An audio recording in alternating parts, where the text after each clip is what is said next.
は小さくてもいつか大きく響かせるため転んで傷つきまた起き上がれば新しい景色が広がるからスーパーマンになる方法なんて知らないだけどイメージだけはずっと完璧さ Let it go 走り続けて Let it go このまま行けばきっとたどり着けそうじゃん夢のかけら掴み損ねたってがむしゃらにかき合ってて雨の朝も風の夜も越えてゆくのさもっともっと遠くへ Hey guys, Samurai here, back in with another episode of Pokemon the series, Scarlet and Violet. Last time we left off, Ash just beat Larry, and Go and Chloe just finished up a tag battle with the second years, along with Nemona getting the Ghost type gym badge. This is where we can catch up to today, which is around like a week or two afterwards, and Ash is at the start of another lesson. This episode will be a bit shorter. While it's not really a filler episode, it's definitely an episode that isn't supposed to be like a bunch of stuff happening. So without any further ado, let's get started. With it being around the start of autumn, Ash has gone through many trials with teaching. One of them being his students becoming good trainers, and apparently one reoccurring issue that they have is the lack of teamwork and coordination. But Ash plans to change that today as he starts his lesson talking about tag battles, double battles, triple battles, rotation battles, and triple battles, which require higher amounts of cooperation and teamwork. And he says that these battles have become really popular over the years. Heck, there's even a double league and a triple team league. Nemona makes a comment on saying how fun they are to watch, as she just saw the recent playoff match between Team Siren and Team Conquerors, which Ash saw as well. He says the reason why Team Conquerors has a 100% win rate is that their teamwork is that they work well as a team, and it's not just their own individual strength. And Ash says that that's something that all of them clearly lack. Go responds that he's fine alone and that he'll accept help if he absolutely needs it. This is when Ash says that with that attitude, Go shouldn't have any Pokemon because he and his Pokemon work together as a team. And this gets Go to think. But Ash becomes much lighter and says that today's Academy Activity Day, so they're going to be playing Pokebase, which is a really popular sport in the Unova and Alola regions. This is when Ash explains that they're going to be playing against the second years.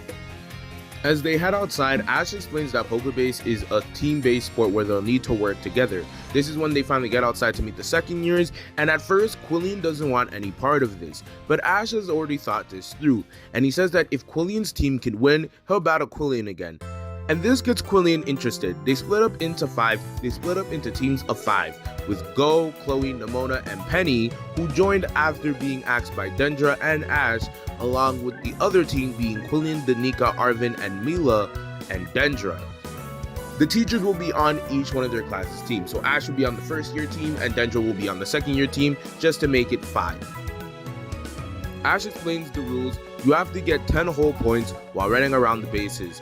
But each trainer has to use their Pokemon in order to help them, with each trainer sending out a Montool system. Ash uses Kilowattrel, Go sends out Wooper, Chloe sends out Mousehold, Nemona sends out her newly caught Gumi, and Penny sends out Sylveon, and the second year team sends out their own Pokemon. Quillian sends out his Frogadier, which gets Ash's attention, Danica sends out a Midnight Lycanroc, Regina goes with her Growlithe, and Dendra goes with her Hawlucha. Arvin also sends out his Capskit. Now the games can truly begin.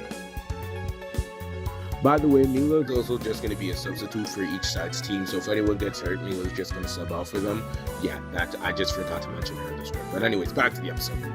The first 4 innings go by, and it's in the second year's favor, with Dendra being for a good team leader, getting them all to work together and cover each other's weaknesses. Meanwhile, Ash is trying his best just to get his team to work together by telling them to work with each other and not just think about themselves on the field. But Koharu seems to be overthinking everything, and every move in every move she makes. Nemona is listening, but she's not really applying anything. Penny's just not really good at sports, so this isn't really her forte. So the second years are exploiting everyone's weaknesses, and Go's really in his own world, not really caring. And another 4 innings pass. They're about to hit the last 2 innings.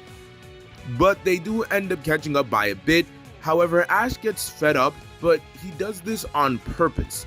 He tells the first year that they need to get their act together, kind of losing his temper a bit, telling them that they need to get their act together and that they're not the center of the universe. Koharu and Nemona bounce back and aid Penny so they can work together. This actually gets them a bit closer to the second years. However, Go still doesn't really care.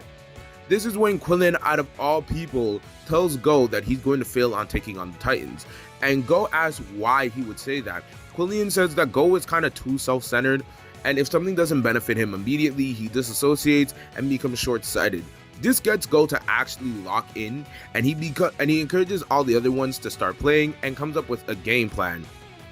This ends up tying it up pretty neatly. However, if Quillan can get a home run, the second years will win. This is when Go comes up to pitch and Quillian goes up to bat, with Go and Quillian both getting a determined look towards each other. This is when Go goes to the pitch and Quillian's up to bat. I know the art in the video is showing something different, but that's because when I told the artist to draw the thing, they drew it in the opposite way, but I didn't want them to redraw it again. So just imagine they're in the opposite direction, but you get the point.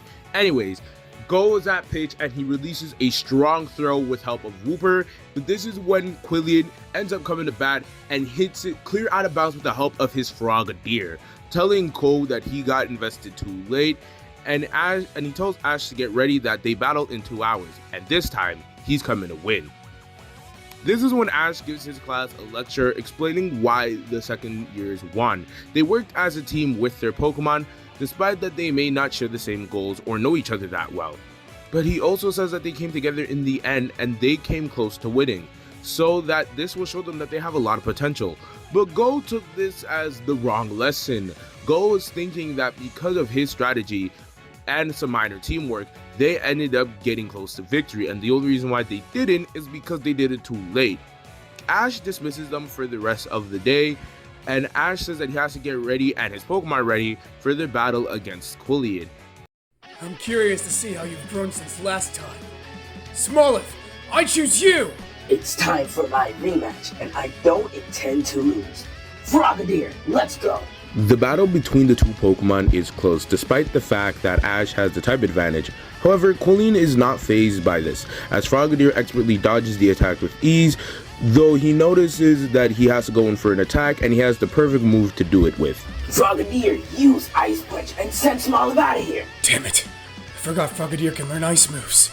But it's gonna take more than that to phase me. Smoliv, prepare for an impact, and then release a barrage of Razor Leaves! Danica is curious as to why Arven says Ash still has the advantage, which Arven does explain. Ash still has the advantage here. See, this will be Smoliv's first hit of the battle, so she won't be fainting from this hit. But Frogadier is already tired from its dodging. Now Smoliv, let it rip! Hit him with a Razor Leaf barrage and send him packing to the ground! This time, Frogadier, use your Frumbles to shield yourself, then release a gunshot. Don't give him time to breathe! You definitely accounted for type advantages, but let's deal with a direct approach. Smoliv, use Charm, then follow it up with your strongest tackle! Charm lowers the attack of an enemy Pokemon. This allows Ash to dodge the super effective move, and Smoliv, with everything she got, nails down Frogadier with a solid tackle, knocking it out.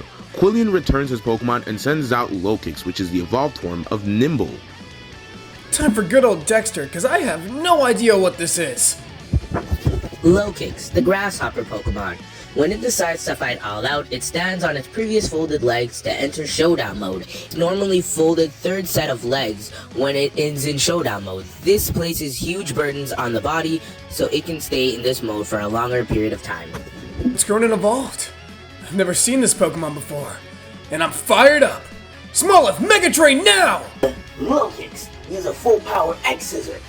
This is when Lokix shows its amazing speed, as Ash and Smoliv can't even blink before Smoliv gets knocked out. Ash is not one to be down for long, and he thanks Smoliv for its great work. This is when he sends out his wildcard Pokemon, being Kilowattrel. Now we're even. Killer or Troll, use dual wing beat! Let's show them how strong you are! Don't make me laugh. Low kicks, use aerial ace. Show them what being #1 means. This is a Pokemon battle in the sky, and it's a spectacular show of flying maneuverability, but Kilowattrel is the faster of the two Pokemon, and eventually lands the move Facade. It does some noticeable damage, but Low Kicks releases a strong Dark Pulse, but due to the lack of defensive training that she has, it knocks down Kilowattrel for a minute. However, Ash calls for Kilowattrel to rebound with a Wild Charge, and Quillian goes into the clash with an X-Scissor. The clash is mighty and does some noticeable damage to Low Kicks, but it ends up knocking out Kilowattrel due to her not being the best defensive typing, rendering her unable to battle. Ash is down to 2 Pokemon now, which means that he's probably gonna send out Pikachu for the win. Oh yeah, there's been tons of times from Ash's old battles where Pikachu is a force to be reckoned with, so it is an obvious choice. Let's do it, Charcadet! I choose you! Ash, I'm here for a serious battle. I'd prefer you use a different Pokemon like Pikachu. I don't really want to battle against this thing. You guys don't get it. If I used Pikachu every time I was in a bind, there would be no point of building a team. Each one of the Pokemon I battle have a possibility to rival Pikachu in the opponent's power, and Charcadet is no different. Now get ready, Charcadet! Let's do it! Spinning Ember! This is when Charcadet, after hearing Ash's words of encouragement, begins to get fired up and uses the new move Flame Charge, which puts Low Kicks on the back foot, and with Charcadet finishing it off with a takedown, knocking it out. This is when Quillian sends out his own serious Charcadet with nothing else to lose. I'm going to end this. Charcadet, show Ash how much of a wrong decision he made. Use Flamethrower. The two Charcadets clash with furious energy, and their fire-type moves being pushed to their upper limit, each side not giving an inch. However, Ash's Charcadet is only focused on the battle, and nothing outside is phasing him. He's truly grown in a short amount of time, which is amazing. And Ash stands proud, remembering Kabu's words from his own gym battle from around a year ago at this point, saying that a fire-type strength comes from the trainer's will and passion. Ash calls for Charcadet to burn through its limits, and through this encouragement, it allows Ash's willpower and passion to transfer into Charcadet. It also with the ability of Flame Charge, it also amps up his speed.